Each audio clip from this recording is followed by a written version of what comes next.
নমস্কাৰ ছাত্ৰ ছাত্ৰীসকল অষ্টম শ্ৰেণীৰ সকলো ছাত্ৰ ছাত্ৰীকে স্বাগতম জনাই আজিৰ পাঠ আৰম্ভ কৰিছোঁ। আজি আমি তোমালোকৰ ষষ্ঠটো অধ্যায় অৰ্থাৎ দহন আৰু শিক্ষা নামৰ পাঠটোৰ প্ৰথমটো খণ্ড আলোচনা কৰিম। আজিৰ আমাৰ আলোচ্য বিষয় হ'ব দহন, ইন্ধন বা ত্যাজ্য পদাৰ্থ, প্ৰজ্বালক পদাৰ্থ, জ্বলন উষ্ণতা, আমি কেনেকৈ জুই নিয়ন্ত্ৰণ কৰোঁ আৰু দহনৰ প্ৰকাৰসমূহ। তেন্তে আমি প্ৰথমে চাওঁ আহা দহননো কি। যি ৰাসায়নিক প্ৰক্ৰিয়াত দ্ৰব্য এটাই অক্সিজেনৰ সৈতে বিক্ৰিয়া কৰি তাপ আৰু পোহৰ উৎপন্ন কৰে তাকে দহন বুলি কোৱা হয়। এই ছবিখনত তোমালোকে মেগনেছিয়ামৰ দহনত তাপ আৰু পোহৰ উৎপন্ন হোৱা দেখিছা। এতিয়া আমি চাওঁ আহা দহনৰ বাবে বায়ুৰ প্ৰয়োজন। এই চিত্ৰখনলৈ মন কৰা, ইয়াত তিনিটা অংশ আছে, ক, খ আৰু গ। চিত্ৰ কত মমডাল মুক্তভাৱে জ্বলে য'ত তলফালৰ পৰা চিমনিত বায়ু সোমাব পাৰে। চিত্ৰ খত চিমনিটোৰ তলৰ ফালৰ পৰা বায়ু সোমাব পৰা নাই, গতিকে শিখাটো ধিমিক ধামাক কৰে আৰু ধোঁৱা উৎপন্ন কৰে। এইদৰে চিত্ৰ গত শিখাটো অৱশেষত নুমাই যায় কিয়নো তাত বায়ু নাথাকে।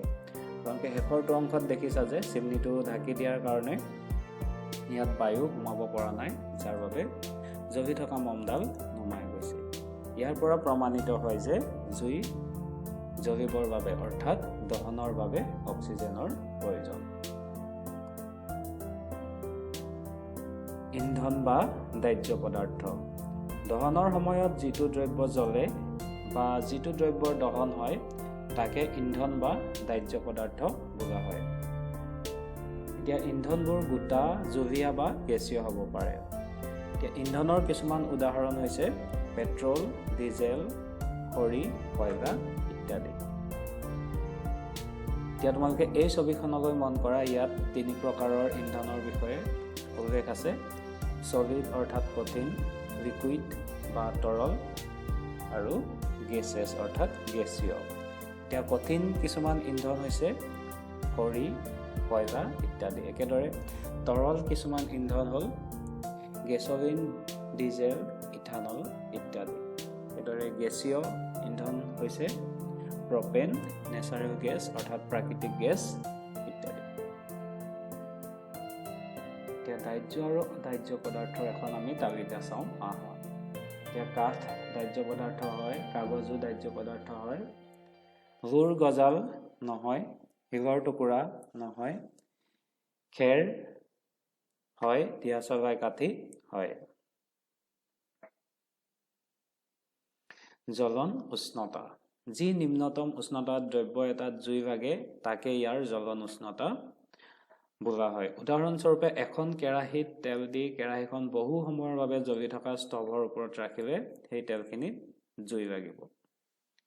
এতিয়া এই চিত্ৰখনত চোৱা, প্ৰথম অৱস্থাত তেলখিনিৰ উষ্ণতা তুলনামূলকভাৱে কম হৈ থকাৰ বাবে ই জ্বলি উঠা নাছিল, কিন্তু যেতিয়াই বহু সময় ধৰি তেলখিনি গৰম হৈ জ্বলন উষ্ণতা লাভ কৰিলে তেতিয়াই ই জ্বলি উঠে। অৰ্থাৎ এখন কেৰাহী যদি আমি এটা জ্বলি থকা ষ্টভৰ ওপৰত বহুৱাই থওঁ তেন্তে ই প্ৰথমতে এই তেলখিনিত জুই নালাগে যদিও কিছু সময় অতিবাহিত কৰাৰ লগে লগে ইয়াত জুই জ্বলে আৰু এই জুই জ্বলাৰ কাৰণ হ'ল জ্বলন উষ্ণতা।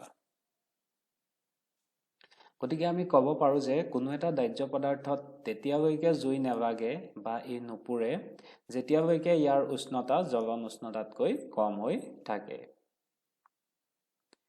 এতিয়া আমি চাওঁ আহা প্ৰজ্বালক পদাৰ্থনো কি। যিবোৰ দ্ৰব্যৰ জ্বলন উষ্ণতা বৰ কম আৰু সহজে জুই লাগে সেইবোৰক প্ৰজ্বালক পদাৰ্থ বুলি কোৱা হয়। পেট্ৰল, এলকহল, তৰলীকৃত পেট্ৰলিয়াম গেছ অৰ্থাৎ LPG আদি প্ৰজ্বালক পদাৰ্থৰ উদাহৰণ। এতিয়া দহনৰ বাবে প্ৰয়োজনীয় উপাদানসমূহ কি কি হ'ব পাৰে? ইন্ধন বা দাহ্য পদাৰ্থ, বায়ু, অক্সিজেন যোগান ধৰিবৰ কাৰণে আৰু তাপ। আমি কেনেকৈ জুই নিয়ন্ত্ৰণ কৰোঁ? প্ৰথমতে আমি পানীৰ ব্যৱহাৰ কৰিব পাৰোঁ কাৰ্বন ডাই অক্সাইড চিলিণ্ডাৰযুক্ত অগ্নি নিৰ্বাপক যন্ত্ৰ ডাঠ কাপোৰ বা কম্বলৰ ব্যৱহাৰ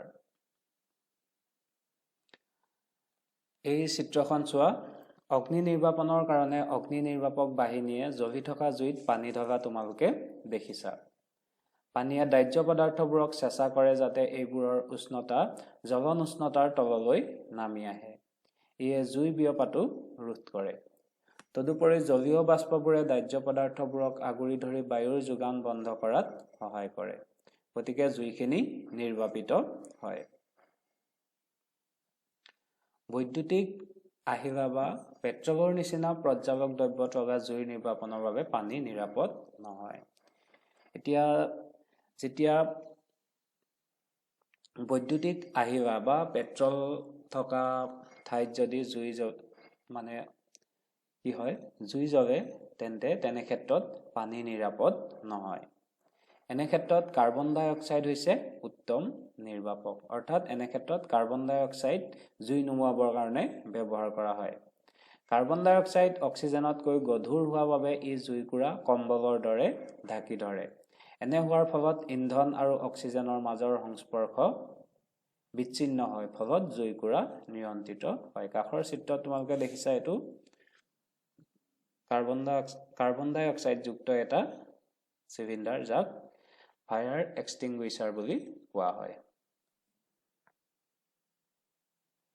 এতিয়া দহনৰ প্ৰকাৰসমূহ কি আমি চাওঁ আহা দ্ৰুত দহন যি দহনত ইন্ধন বা দাহ্য পদাৰ্থ অতি দ্ৰুতভাৱে জ্বলে আৰু তাপ আৰু পোহৰ উৎপন্ন কৰে তেনে ধৰণৰ দহনকে দ্ৰুত দহন বুলি জনা যায় পাকঘৰত সুইচ অন থকা গেছ ষ্টভ এটাৰ ওচৰলৈ জ্বলি থকা দিয়া চলাই কাঠি বা এটা লাইটাৰ আনিলে ই ততালিকে জ্বলি উঠিব এতিয়া চিত্ৰত তোমালোকে ইয়াৰ উপস্থাপনটো দেখিছা এটোৱে হৈছে দ্ৰুত দহন অৰ্থাৎ আমি যেতিয়া জ্বলি থকা অৰ্থাৎ সুইচ অন থকা এটা ষ্টভৰ ওচৰত যদি আমি এটা দিয়া চলাই কাঠি আমি হৈ যাওঁ তেন্তে ই ততালিকে জ্বলি উঠে এটো দ্ৰুত দহনৰ উদাহৰণ স্বতঃস্ফূৰ্ত দহন দহনৰ যিটো প্ৰকাৰত কোনো এটা স্পষ্ট কাৰক নোহোৱাকৈ পদাৰ্থ এটা হঠাতে শিখাসহ জ্বলি উঠে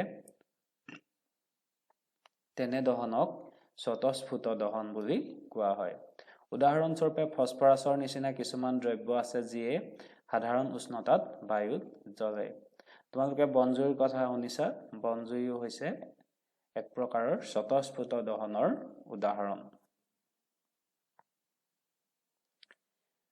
বিস্ফোৰণ যেতিয়া ফটকা এটা জ্বলাই দিয়া হয় তেতিয়া এক আকস্মিক বিক্ৰিয়াৰ দ্বাৰা তাপ পোহৰ আৰু শব্দৰ সৃষ্টি হয় এই বিক্ৰিয়াটোত বহু পৰিমাণে গেছ মুক্ত হৈ পৰে এনে ধৰণৰ বিক্ৰিয়াক বিস্ফোৰণ বুলি কোৱা হয় তেন্তে আমি দহনৰ তিনিটা প্ৰকাৰ পাইছো দ্ৰুত দহন স্বতঃস্ফূৰ্ত দহন আৰু বিস্ফোৰণ